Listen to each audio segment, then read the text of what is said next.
SCP-991. Una jeringa. Clasificación Safe. SCP-991 es una jeringa de 19 centímetros de largo, que tiene un émbolo el cual está hecho de acero, un barril y una aguja el cual parecen estar compuestas de materiales previamente desconocidos. Cuando este se le inserta en el vaso sanguíneo de un ser humano y extrae su contenido, SCP-901 se llena con un fluido negro desconocido, el cual se le da la designación de SCP-991-2. Una vez extraída esta sustancia de un individuo, el cual será conocido como el donante, el émbolo de la jeringa no puede ser presionado a menos que la aguja del SCP-991-1 sea insertado en otro ser humano. El análisis visual del SCP-991-2 ha demostrado que tiene una viscosidad significativamente más baja que la sangre, pero el análisis directo ha demostrado que es imposible, debido a la naturaleza del SCP-991-1. Los intentos de extraer SCP-991-2 de una vena con una aguja normal inmediatamente después de que se inyecta este con el SCP-991-1 han fracasado. Al parecer, SCP-991-2 o bien se dispersa al instante en que se inyecta o se vuelve irrelevante.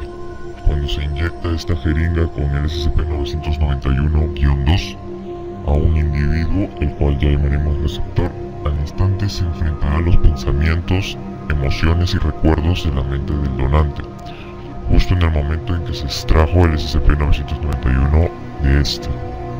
Cuanto más atrás el émbolo se jala, es decir, se extrae más SCP-991-2, esas ideas serán más fuertes y permanentes, debido a que es el pensamiento de mayor prevalencia en la mente del donante en ese momento que determinan cuál es transferido.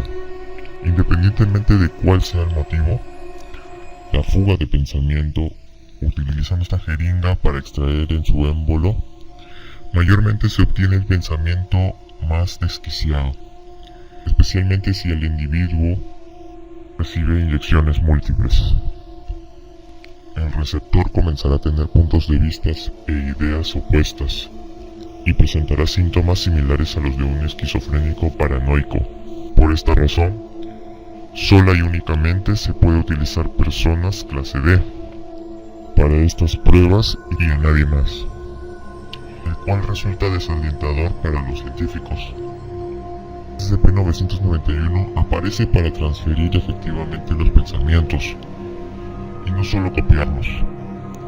Cualquier idea tomada de la persona ya no aparecerá en su mente. Transferidos recuerdos, emociones e incluso las opiniones parecen desaparecer del donante cuando se utiliza el SCP-991-1 para extraer este líquido.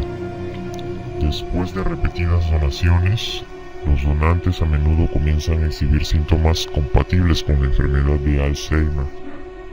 En algunos casos, esto se traducirá en la pérdida de una facultad fundamental del donante, como para tragar, respirar o parpadear.